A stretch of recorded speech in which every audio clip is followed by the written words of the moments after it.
Against the Odds, celebrating those who have conquered in the face of adversity, with Philip Anderson. What's your favourite flower? Hello, my name is Anna and my favourite flower is hydrangeas.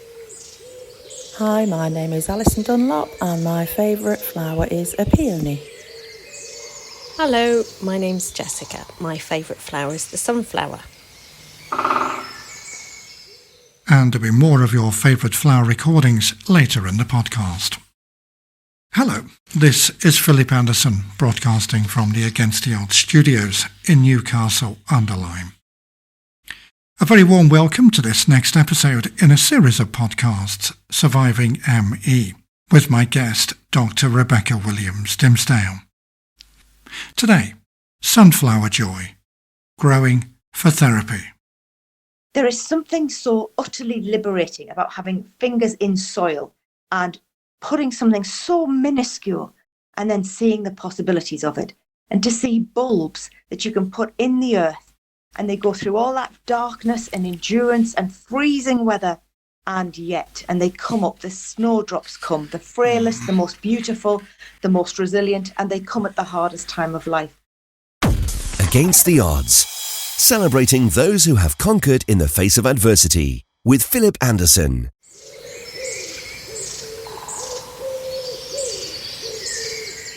What is it with our obsession with flowers? What motivates us to want to be around them, plant them?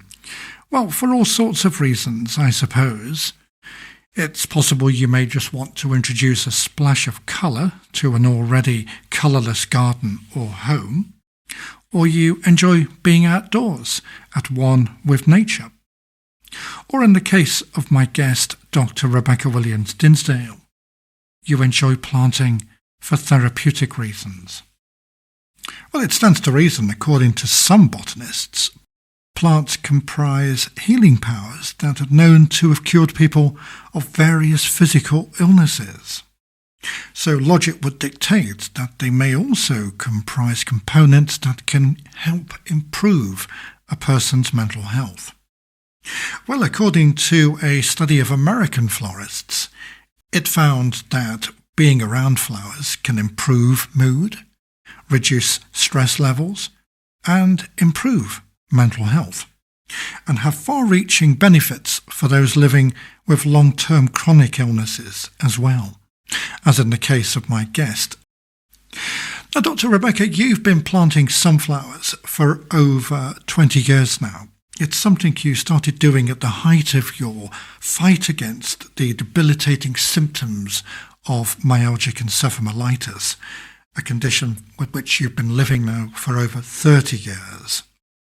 And today we're going to be finding out what you've learned from the experience of planting sunflowers and what you feel we can take away from your experience as well.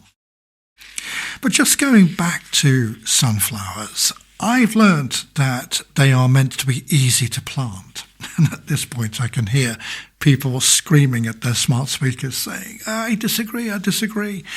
Well, was it your experience? Did you find it easy? Or did you encounter disappointments along the way? Well, I think that's a very insightful question. And probably the metaphor there is that sometimes it's easy and sometimes it's not, and that there are bumps and blips in life, as there are with growing things, and all worthy endeavours. One of the things that I did notice was that everything is easy when you know how to do it, isn't it? So if you're just finding your way, to not be disheartened when things don't go perfectly, but to be glad of the process and that you're even able to be well enough to plant seeds, to be up, to be feeling the soil and the compost. All of those things are gifts and privileges, and the outcome is absolutely not something to put on oneself, but you flower, you see the hope, the joy, the anticipation, and then in some ways the reward is beyond your control. So you have to learn to enjoy the process, I think. I think there's a great metaphor for life there. Let's be honest. Did you learn to enjoy the process? Well, not very well, because probably like everybody, I like instant success and I don't like delayed gratification. But the problem with long-term conditions and long-term illness particularly is that it is one of the greatest teachers of delayed gratification. And you have to learn to savor the very tiny treasures of life to stay sane through it, really. Mm-hmm. So I think I've had tremendous successes in certain things. I've had tremendous failures. And I try now to not think about outcomes. I always just think, have I done my all? And when I've done my all, it's in God's hands. Now, all those acquainted with your Life Joy programme will be more than familiar with your joyous and liberal use of the sunflower, which figures on almost everything you do, from your social media Facebook pages, your posts, website, books, and have come to form quite an integral part of your brand. So the question is, who or what inspired your passion for the sunflower? What's your story here? Well, it's a very endearing one, really, and it was in such a difficult time in my life.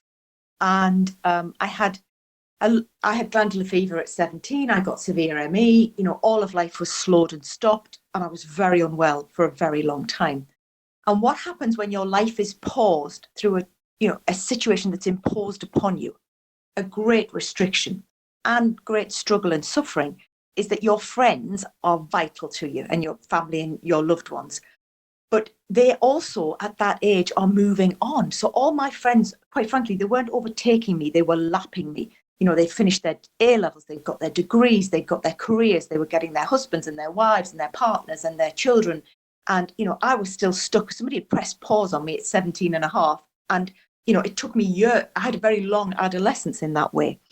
So the thing that was really vital to me was how wonderful my friends were. I was so massively fortunate. And they would come and go to university. They'd come and visit me in the holidays. They'd write me letters. They'd send me videotapes, which are very old-fashioned things, but their thoughtfulness. And it really just, if somebody sent me a postcard, it would change the whole tone of the day. And I could read it over and over again and hear their news and just be a little bit a part of their world again. And I shall be eternally grateful for the visitors and the care that I had, because it went on a long time. This wasn't a 3-week problem and people came to see you in hospital and it was cheery. This was long-term difficulty, often housebound, often bedridden, often hospital. So one of my friends, who is now a professor, was also very tall, which is interesting. And we had been in the county choir together, and he had sat behind me as a second bass, and I had been an alto. And his feet were so long, they used to meet where my feet were, because he always put his legs under my seat. Anyway, we've had a long, lovely friendship. And my husband is actually 6'3". So when he meets Marcus, who's 6'6", my husband said, "It's all very tall sunflowers then, really." Yeah. It's so funny. But anyway, Marcus met his wife, and Marcus is now a professor, and I'm very proud of him. But Marcus met his wife, who I adore, and she is another academic, and she is tiny and full of spark and bounce and joy and intellect and delight, and I cannot wait to spend time with them. And she came and she brought me 2 things, and she brought me a huge candle and a packet of sunflower seeds. And they would come, I'd have a wonderful couple of hours with them, and they'd often be in the front room or in my bedroom. And then it would often take me a week or 10 days to recover from the energy of having visitors. And that's really difficult to understand unless you're very seriously ill.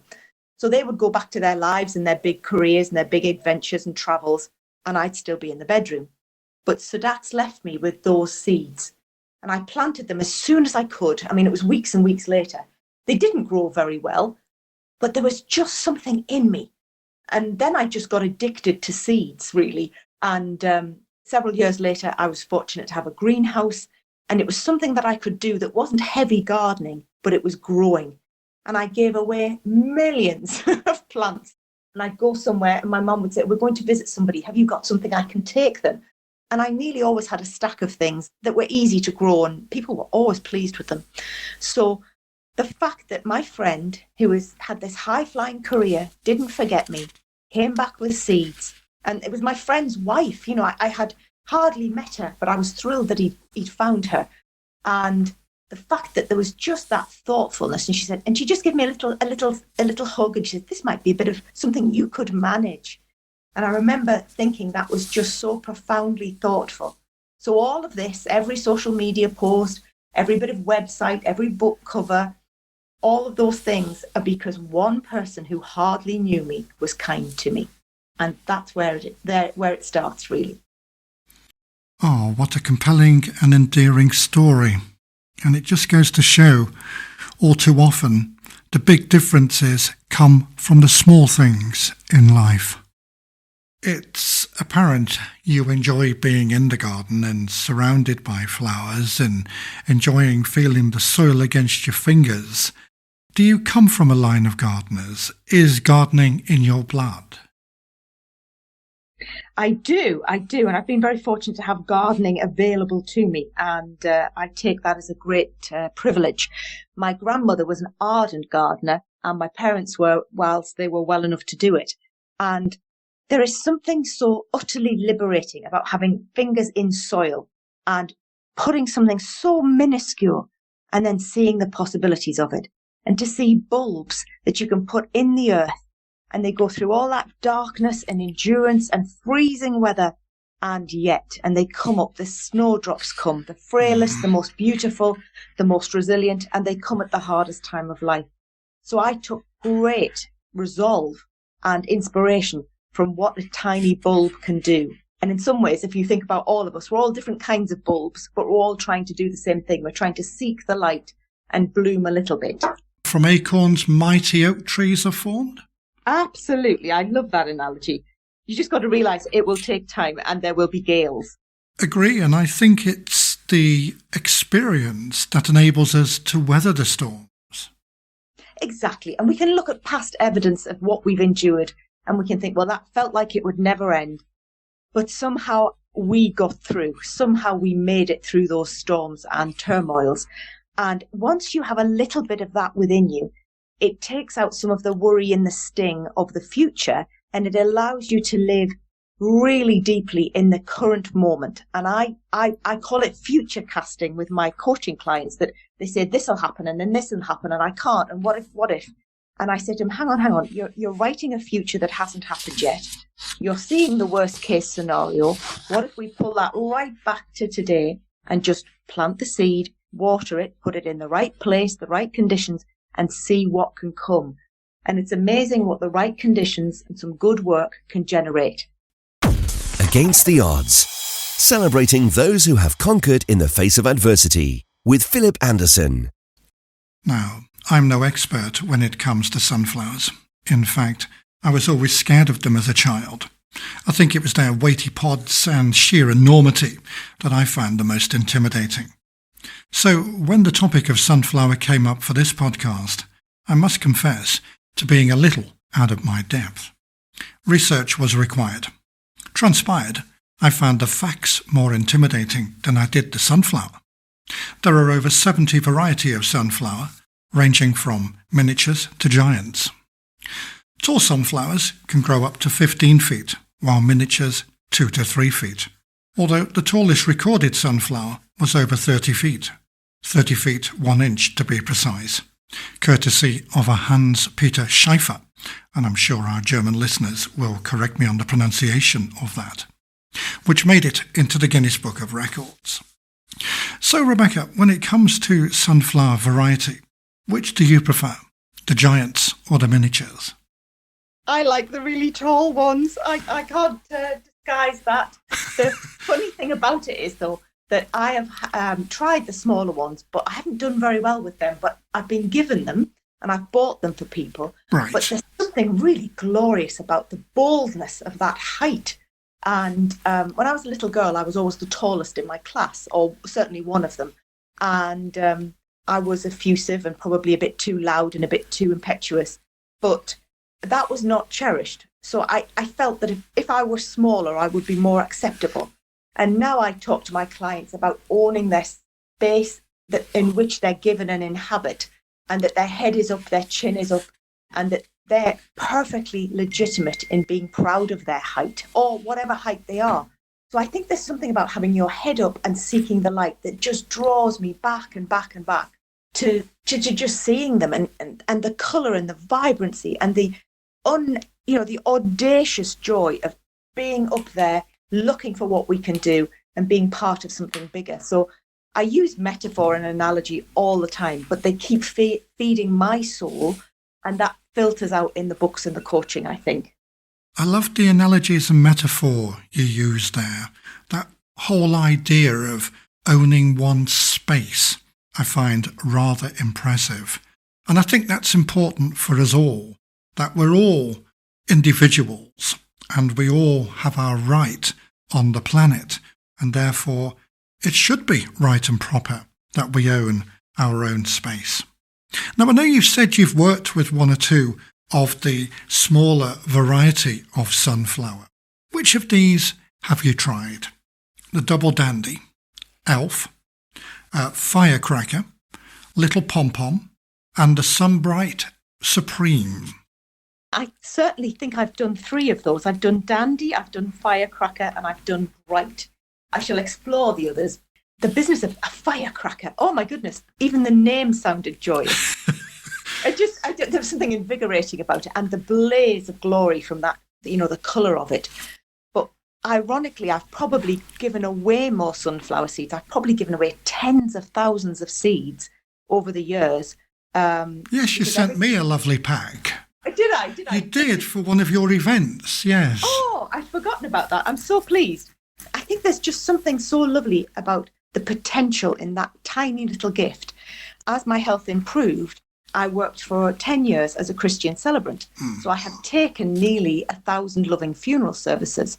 And once you've done that, you are often, I hope, stretched in your humanity and understanding of grief and suffering and love and hurt and joy. But you're also surrounded by flowers. I observed very carefully people's choices, and I observed the choices where people didn't have flowers. I observed the greenery and the lushness of it all, and the reverence and the respect. We have flowers at weddings, we give them as gifts, we grow them. It took hours and hours to make up little packets to give out after services. But more and more I noticed that, when I'd done a service, especially for a situation that was utterly difficult and utterly unjust and tragic, was that if I gave out a packet of sunflower seeds to everybody who came, and often that was a lot of seeds, that there was something of a tiniest amount of hope in their pocket, and that they could take that home. And then one of the most profound things that used to happen was 6 months later, I'd get a message or a photo from somebody I didn't know, and they had been in one of those services and they had planted their seeds, and they were showing me their homework. They were showing me what was possible 6 months down the line. They were showing me that they hadn't forgotten that I spent hours and getting sore joints putting those seeds together, and that there was some worth in a tiny drop of effort. So I think where we use our gifts of nature are so part of our human story. What wedding flowers do you have? What do you send when somebody's unwell? What do you send when somebody's departed? What do you grow yourself? What do you have on your casket? These things are all very profound. So the sunflower for me is about the joy of life and the hope of it all. But ironically, I didn't have sunflowers either for my wedding bouquet or for my mother's funeral. We had cream roses because there was a kind of very simple dignity to them. And I wanted to save the sunflowers just for work and progress. And what I feel you were describing there was something very profound, namely the power of human connection made through the giving and receiving of flowers. And you were certainly doing that through the generous donation of those sunflower seeds. And the power of human connection made through the giving and receiving of flowers is something I would like to explore a little bit later on. If you have a story of your own to share, or you would like to be involved with the podcast in some other way, email info@againsttheoddspodcast.com. Or, for more ways to listen and to submit a guest request ticket online, visit againsttheoddspodcast.com. Let us pause for a moment for more of our listeners' favourite flowers. Earlier we heard from Anna with her hydrangea, Alison with her peony, one of my favourites, and Jessica with the sunflower, one of Rebecca's favourite flowers. What's it to be next? Let's find out.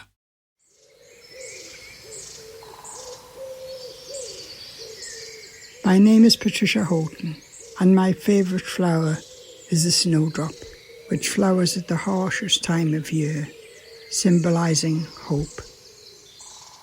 Hello, my name is Frances and my favourite flower is the sweet pea. My name's Christine and my favourite flower has to be the sunflower. Another great selection there. Thank you very much indeed. And you can hear the final selection of listeners' favourite flowers towards the end of the podcast. And staying with favourite flowers for a moment, my thanks to all of you who've sent in your favourite flower pics to accompany the favourite flower audio recordings. It's inspired me, in fact, to create a favourite flower picture gallery over on the Against the Odds podcast website. It will comprise all your favourite pics, along with those excellent captions you very kindly sent in, which I feel capture the very essence of your relationship with the plant and will doubtless serve as a huge inspiration to other fellow plant enthusiasts and newbies perhaps thinking of planting for the first time. So thank you very much indeed. Against the Odds, celebrating those who have conquered in the face of adversity, with Philip Anderson. Now, earlier in the podcast, Rebecca, we were talking about the different varieties of sunflowers, from the giants to the miniatures. And you were saying how you much prefer the giant sunflowers to the small ones. Well, within the miniatures, there is a particular sunflower which will interest you because it goes by the name of... Can you guess what it is? I wouldn't dare guess. Is it joy? No. Go on, tell me. More closer to home than that. I don't know, go on. All right, I'll tell you. It's Little Becca. Never. Yes. Oh, that's so good. You could have invented that yourself. There is a coincidence. That is joyous and it's entertaining because I often tell clients, and it's so funny that you've mentioned this, I said, think about yourself when you were bold and wonderful and joyous and confident when you were little and the world had not bowed your shoulders. And I said, go back and be proud of that little one and just take some more of that little one with you in every day and take everybody with you who was kind to that little one. And I think about that army of people on whose shoulders you stand. So I think Little Becca, I shall take that as I had grubby knees, somebody else's dress on and a ripped cardigan. I shall take that with me. Oh, that's your tomboy sort of image though, isn't it? It was. I try not to be scruffy now, but it was really hard when I was little. Well, it's described as having big heads with bright red petals and yellow tips.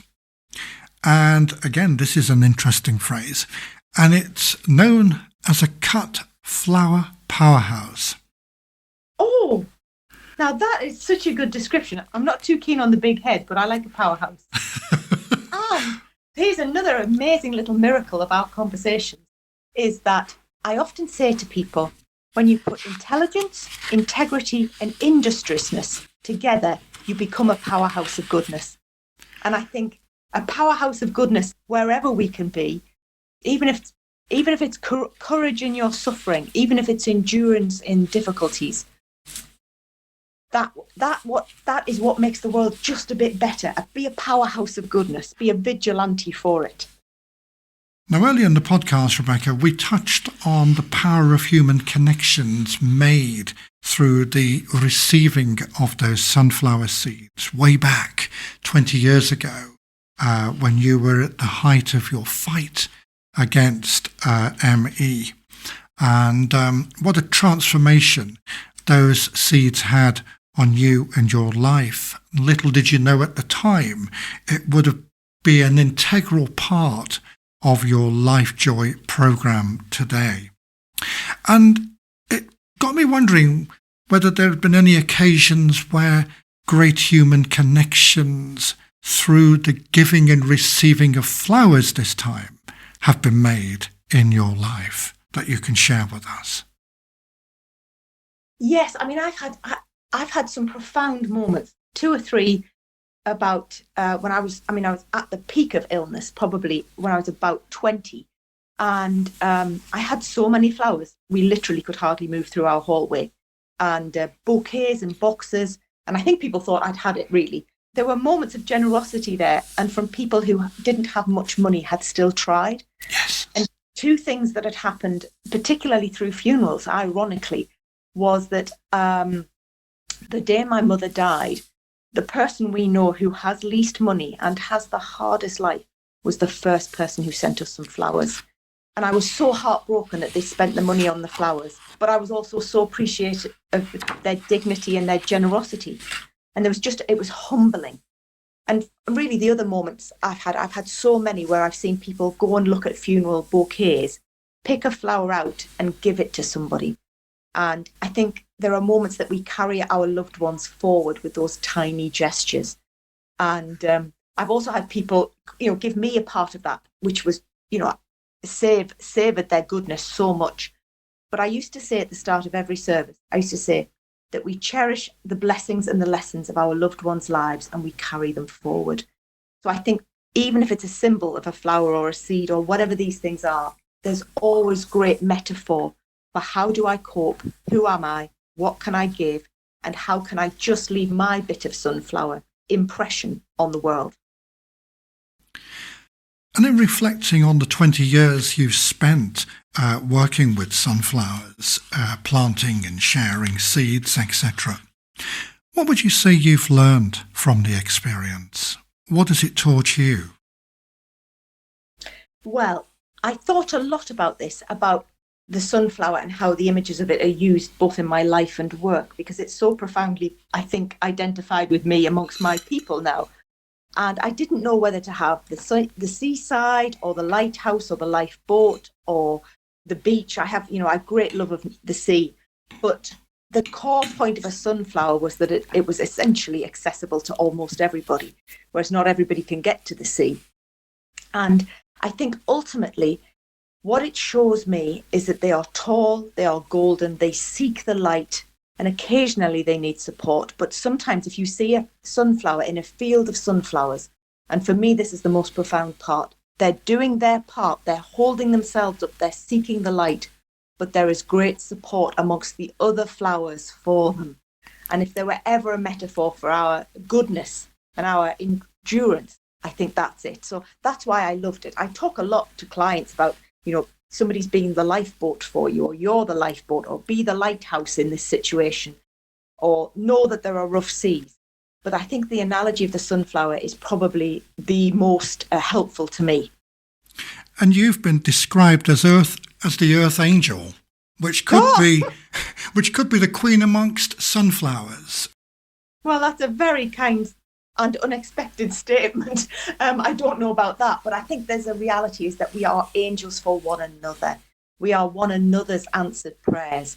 We are the blessing, but we're also looking always to count our blessings within the work that I do. And I think ultimately we forget our successes very easily, and we very easily forget the help that's come our way. And we sort of say thank you quickly and phew, and then it's on to the next thing. Well, if you just ponder and think about the successes that you've had, however small they are, even if you've got up, got dressed, fed, washed, had a structured day, done some work, seen some people, moved around, had choices, eaten wisely, had enough water, all the things that I'm talking to clients about all the day, every day, is that's an immense gift, because lots of people can't do those things.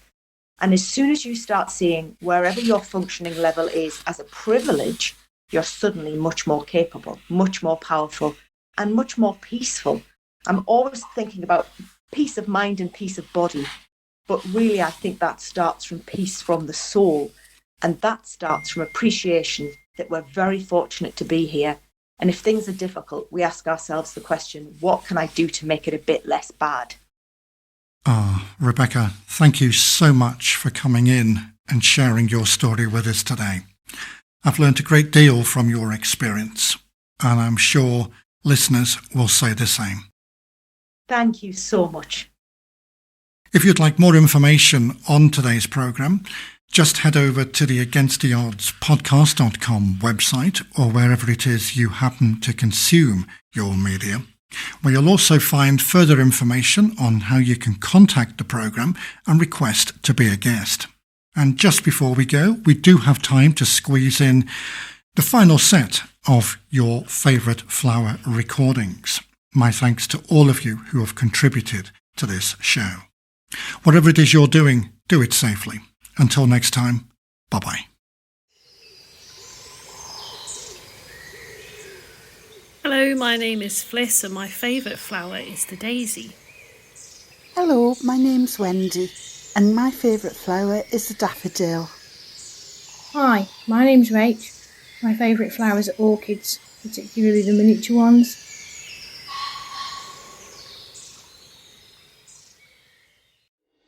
Thank you for listening to this edition of Against the Odds, the bi-monthly motivational podcast celebrating the lives of those who have conquered in the face of adversity, produced and presented by Philip Francis Anderson. Whether you have a story of your own to share or you would like to be involved with the podcast in some other way, email info@againsttheoddspodcast.com or visit www.againsttheoddspodcast.com for more information and to submit a guest request ticket. This podcast is the property of Philip Francis Anderson. All rights reserved. Any redistribution or reproduction of part or all of the contents in any form is prohibited other than the following. We welcome you to download and play the podcast and share with others for personal use. Please acknowledge Against the Odds Motivational Podcast as the source of the material. You may not, except with our expressed written permission, distribute or commercially exploit the content.